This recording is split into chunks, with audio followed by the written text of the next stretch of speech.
The First World War ended twice. Once, in November 1918, when the guns finally fell silent along the Western Front, and again, months later, in the halls of Versailles, when the victors wrote a peace that stopped the killing, but left behind enough anger, debt, and humiliation to poison the next 20 years. This is the story of that ending. From the last German offensives to the armistice and the treaty that promised never again, while quietly setting the stage for once more. Act 1, 1918, the last throw of the dice. By early 1918, the map of the war looked very different from 1914. Russia was out, torn apart by revolution, and Germany finally freed dozens of divisions from the Eastern Front. For the first time in years, Berlin saw a narrow window. Strike hard in the West before American soldiers arrived in overwhelming numbers. In March 1918, Germany launched what became known as the Spring Offensives, a series of massive attacks designed to smash the British and French lines before the balance of manpower turned against them. At first, it seemed to work. German stormtroopers broke through positions that had barely moved in years, captured tens of thousands of prisoners, and pushed the front line dangerously close to Paris. New infiltration tactics bypassed strong points and sowed chaos in the rear. But every kilometer gained had a cost. The best German units were being burned up in weeks. Supply lines stretched over shattered ground, artillery struggled to keep up, and soldiers advanced into territory so devastated that there was little to hold or live off. They were moving forward and bleeding out. Meanwhile, the Allies bent but did not break. French and British forces stabilized their lines, and fresh American troops began arriving in ever greater numbers. What had been Germany's last hope slowly turned into a trap of its own making. Exhausted units, collapsing morale, and no reserves left to restore the balance. By the summer and autumn of 1918, the tide reversed. Allied counteroffensives pushed the German army back along a broad front, retaking ground that had cost rivers of blood to lose. Behind the lines, hunger, strikes, and war weariness gnawed at German society. Inside the High Command, a grim conclusion took shape.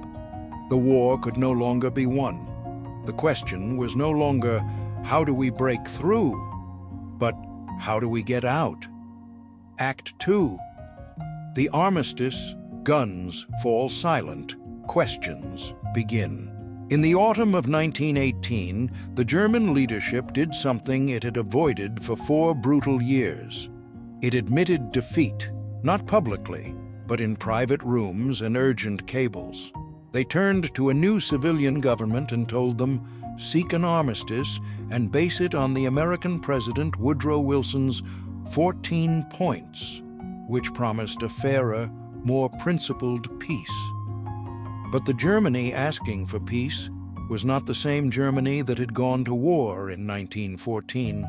On the home front, sailors mutinied rather than sail on a final suicidal mission. Workers took to the streets. Revolution spread through ports and cities. Within days, the Kaiser fled into exile, and Germany declared itself a republic. While the old world collapsed in Berlin, representatives from the new government crossed into Allied lines to negotiate. They were not treated as equals sitting down to shape a common peace. They were told the terms. The armistice demanded Germany withdraw from all occupied territories, hand over huge quantities of weapons, including much of its artillery and aircraft, and accept Allied occupation of key bridgeheads along the Rhine. The Navy had to be interned. Prisoners of war would remain in Allied hands for the time being. There would be no easing into peace, no pause to save face. In a railway carriage in the Compiègne forest in France, German delegates faced a simple reality: accept or see the war continue on even worse terms, now with their army crumbling and revolution at home. In the early hours of November 11th, 1918, they signed. At exactly 11 a.m., the 11th hour of the 11th day of the 11th month, the guns on the Western Front fell silent. Men who had spent years under shell fire heard an eerie quiet settle over the trenches. Some cheered, some wept, some simply stared, unsure what to do in a world where shells were no longer falling. For ordinary soldiers and civilians, it felt like the end. For the politicians and diplomats gathering for the next step, it was only an intermission. The killing had stopped. Now they had to decide what kind of peace would follow. Act 3. Versailles. A peace written in fear. The formal peace was not written in a trench or a railway carriage, but in the halls and salons of a French palace, Versailles. There, in 1919, the victorious powers met to decide what the new world would look like and what price the defeated would pay. The so-called Big Four dominated the talks. France, devastated by 4 years of fighting on its soil, wanted security and punishment, reparations to rebuild, territorial guarantees, and a Germany too weak to threaten it again. Britain wanted to protect its empire and trade, and to keep the European balance of power stable, but also feared that crushing Germany too hard might backfire. The United States, under Woodrow Wilson, arrived with a more idealistic vision, self-determination for peoples, open diplomacy, and a League of Nations to prevent future wars. Italy hoped to gain territory it had been promised and to be recognized as a great power. On paper, Wilson's principles sounded like a new beginning. In practice, they collided with fear, anger, and old-fashioned interests. France and Britain did not forget the millions of dead or the destroyed towns. Their publics expected a harsh settlement. Their leaders worried that if they went home with a soft peace, they would be punished at the ballot box. Germany, which had not been invited to negotiate but would be forced to sign, was presented with a finished document. The treaty stripped it of overseas colonies and forced the return of Alsace-Lorraine to France. It carved off territory for new or expanded states in the east and put some regions under temporary international control. The German army would be drastically reduced in size, forbidden from possessing tanks, heavy artillery, submarines, or an air force. The Rhineland, Germany's industrial heartland along the French border, would be demilitarized. Then came the bill. Germany was ordered to pay massive reparations to the Allies for the damage caused by the war, a sum so large that even economists at the time argued over whether it was realistic or not. And at the moral core of the treaty, Article 231, the so-called War Guilt Clause, placed the responsibility for the conflict squarely on Germany and its allies. For many Germans, this was intolerable. They felt defeated, yes, but not uniquely guilty. They saw other powers, too, as having played their part in the slide to war. The treaty was presented not as a compromise, but as a diktat. Sign it, or face a renewal of hostilities and possibly invasion.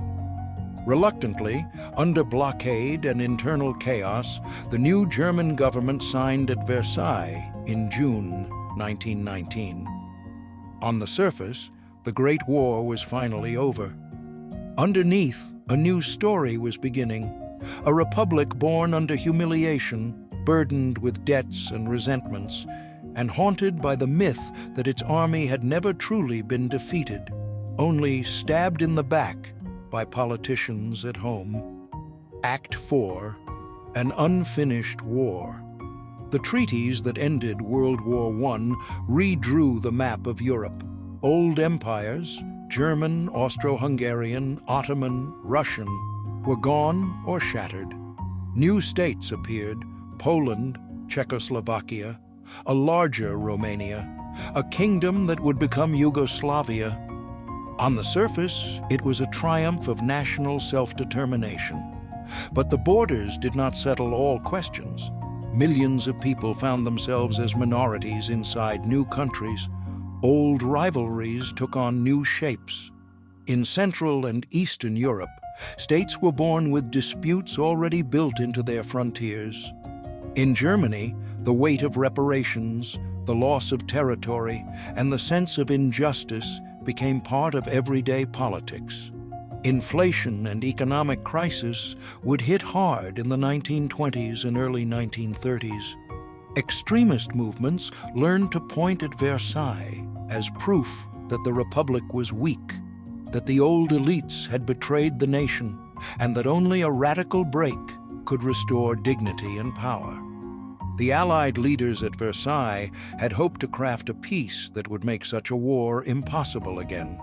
Instead, they created a settlement that many saw as neither just enough to reconcile former enemies, nor strong enough to permanently contain a resentful Germany.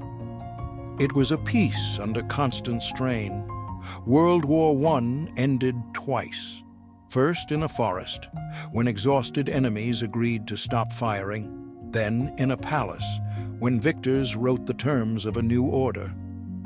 The first ending silenced the guns. The second left behind questions, wounds, and grievances that would outlive the men who signed the papers.